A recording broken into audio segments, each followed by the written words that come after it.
never well. We'll just put it that way. He's kind of a strange bird, isn't he? He's absolutely a strange bird. That's why we get along so well. Well, I want him to come on so we can talk photography. I mean, we could do a little Walking Dead stuff so it fits in with horror, and then we can just talk photography the rest of the time because I'm a photographer. Yeah, absolutely. Yeah, he just released his photography book, which is doing really well, and he has a lot of endeavors. He has his hands in a lot of cookie jars right now. He's doing so great with The Walking Dead and everything else. He's got some awesome stuff upcoming himself. I'm probably the only person in the world that would want to talk about his photography book with him. So. Yeah, he would love that. I've done some of his films before. I did effects on one of his films called The Rub down in Miami, which is, I mean, it's just a fever dream of a film. It makes absolutely no practical sense, but visually it is, it's ridiculous. If anybody gets a chance, go to his website, bigbaldhead.com, and you can actually download The Rub. It's an awesome film. If you like John Waters, if you like Lynch, that vein of just absurdity and horrific nightmarish images, Norman's a great director in that regard. I'm a weirdo. I love all that stuff. So nice, me too. Yeah, exactly. That's why we're here. That's why it's all about the horror. So, but now, isn't there a project based on some work by Clive Barker you've got coming up, or something going on with that? Yes. One of the, actually the most spectacular thing that I achieved as a result of the first season of Face Off was the fact that I was able to secure a meeting with Seraphim Films, which is, the governing film company of all of Clive's properties. And I just hit it off with the president. We became very good friends, and it worked into, I started out designing and creating merchandise for Clive based on his characters. Wow. We have a whole line of Nightbreed sculptures that are coming out. I did a Clive commemorative bust, wrapped with all of his characters with his face, pushing out of the center. We have a lot of amazing merchandise, which I believe is going up on therealclivebarker.com within the next month. We're going to be opening the store to the public. You can keep up with it on Clive's Facebook and stuff like that. He's doing like little releases at a time, but it's turned into, as my relationship with them grew, they started seeing my films and they loved my films. They read some of my writing and they were like, would you like to do something? We're trying to sort of re-envision a bunch of Clive's old stories. Is there a particular story that you have in mind that maybe you would like to adapt to feature and direct? And, of course, the answer was, hell yeah. Yeah. The story that twisted me as a child was The Son of Celluloid from Books of Blood. And that was my instant answer. And 6 months later, I adapted it to a 120-page script. Clive and Mark Miller, the president at Seraphim, gave me the okay on it, and now I have it optioned, and it's my next project. So if you're familiar with the story Son of Celluloid, yes, it's absolutely insane. So visualizing that on the screen is going to be a hell of a task, but I think it's going to be amazing. Well, Clive Barker is my favorite horror author, even more so than Stephen King. He's such a visionary, and he's an artist too. And I think people that are visual artists, whether it's painting or doing special effects makeup like you do, when they go to tell stories, I don't know, do you think that helps with that? Absolutely. There's something about doing art in a tangible sense that translates into descriptive storytelling. And, when you sit down with Clive, he's barely even human. He's just this fountain of colors and ideas and concepts and just depth of character. It's ridiculous. He makes me feel like I'm like 6 years old listening to my grandfather tell me stories again. You know what I mean? He takes me to a place where it's just like, you can't believe that this sort of human exists. He manages to write 800-page novels and still finds time to do 20-foot-long paintings in his studio, and churns out like 10 of them a year. I don't know. He must not sleep. I don't know how he does it, but he's always been my biggest inspiration, and it's such an absolute pleasure to be working with him and Mark Miller. Mark is actually he's writing the Hellraiser comics now too. So there's this big resurgence of things with Clive. He has a lot going on right now. Yeah, he's been really chatty on Facebook, and even on something like Facebook, his posts blow me away. I was even just saying, I just need a direct feed of sharing everything he writes on my Facebook page, because he just posted about something he wants to write the Bible. Like, he's talking about doing this big, huge metaphysical novel that's bigger, that makes his other work look like, I forget what he said it was, but just he goes nonstop. He's just amazing, and like there's you no said, bounds to him. There's no bounds. It's ridiculous. And that's the other thing I like about his work, or love about it, because there's just no one that even compares to him, is he really deals with such issues of the human condition and divinity and redemption, and he deals with the bigger issues instead of just horror and blood and guts for their own sake, which has its place. It's all fun, but he's just dealing with such human and humanity issues, and he really elevates the genre. I think I'm just blown away by his work. Yeah, he adds it's crazy. The thing that I love about Clive is he relates to the monsters. It's humanity that he doesn't relate to. And that's something that I understand completely. I even understood that as a child, that the monsters were the good guys. I remember the first time I watched Nightbreed. It just makes you hate humans and want to live under a cemetery, and that's something that I remembered for the rest of my life, and I made it a specific goal to meet him and work with him. And the fact that I was able to achieve that is ridiculous to me. There's so much more coming. There's I wish that everything that I want to talk about didn't have a spoiler alert attached to it. But there's some great things also in the Nightbreed mythos that are coming to light. Thanks to producers like Michael Pumides and Russell Cherryton, him and Mark Miller pioneered the Cabal cut, which is the extended version, the director's cut of Nightbreed, which has an additional almost hour of footage.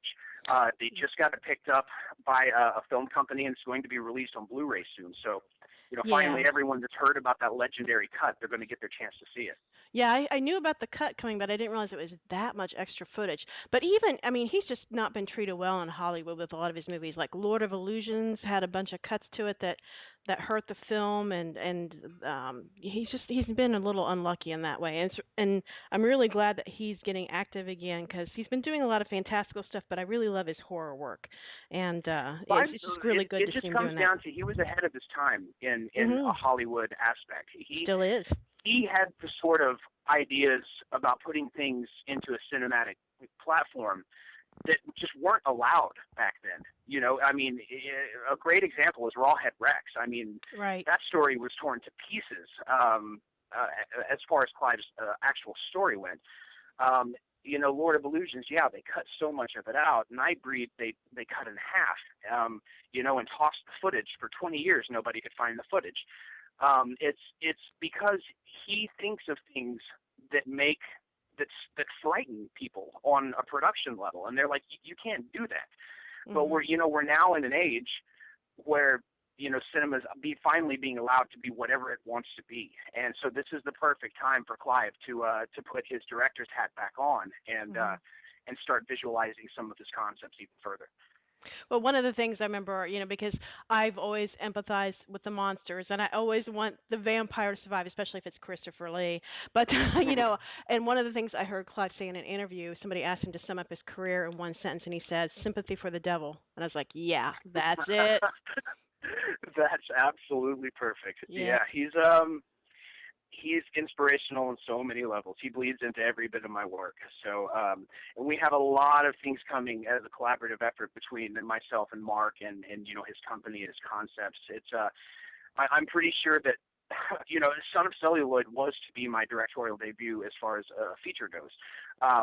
This project came in advance of that, but I really feel like once this project is behind me, I may be working with Clive, full time. I don't really have a goal set higher than that. I would what work else on his, is there? Yeah, really, I want to do anything else. I'll help him make his movies until the day I die. So, lots of good stuff coming. And it's a never-ending well. Well, I mean, not never ending, but it's just, there's just so much there. But so now on kind of a timeline, when do you expect to be able to wrap up this production? Which is probably good that you're doing this other feature first to kind of, do your first full length feature before you really get into the heavy Son of Celluloid with all the special effects. But what kind of a Yeah. time frame are you looking at for this movie to come out, maybe, and then to start working on Son of Celluloid? Well, right now we are scheduled to go into principal photography early October for the spaces in between. We, right now, everything obviously is subject to, availability of talent and several other, always iffy factors. But we will be wrapped on this film as far as shooting goes by middle of November, and then we'll have a couple of months of post production and sound design and scoring and all Mm-hmm. that stuff, which is also cool for any metal fans out there. I'm working with Steve Austin from Today Is the Day on the score, and we're treating it like an album. It's going to be a ridiculous, addition to the visual concept that's happening in the story. But anyway, to answer your question, we'll wrap this before the end of the year, and then once that starts hitting the festival circuit, I'm immediately going to roll over into Son of Celluloid and begin, pre-production with that film. Now, will that you're doing this one in New York? Yes, we're shooting the spaces in between in New York, Brooklyn, New Jersey, in the city, and we still haven't decided on locations as far as Son of Celluloid goes. Although I do have, a preference. Maybe we might shoot around the Pittsburgh area just because it kind of works with the flow of the way I wrote the story. Plus, Hmm. it's a story. It's basically Clyde's homage to his love for cinema, and the first American movie theater was founded in Pittsburgh. So, there's a whole history that I actually want to involve in the making of the story. So. I'm seeing it around there, but we're definitely wherever it ends up being, we're definitely shooting it early next year. Well, and the Pittsburgh area has a lot of good horror stuff. Maybe because I think Tom Savini has his makeup school there, I believe, or something.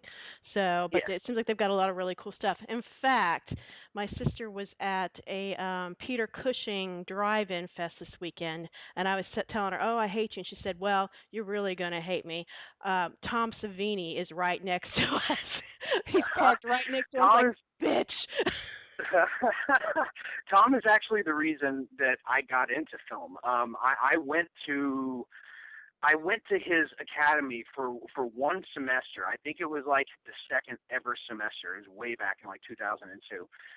And after my first semester, I befriended Tom personally, and we started. I was hanging out at his shop, and it was ridiculous. Like you walking around, and I'm looking at Leatherface, and I'm looking at the Hitchhiker and Chop Top and all of these amazing things that these horror history.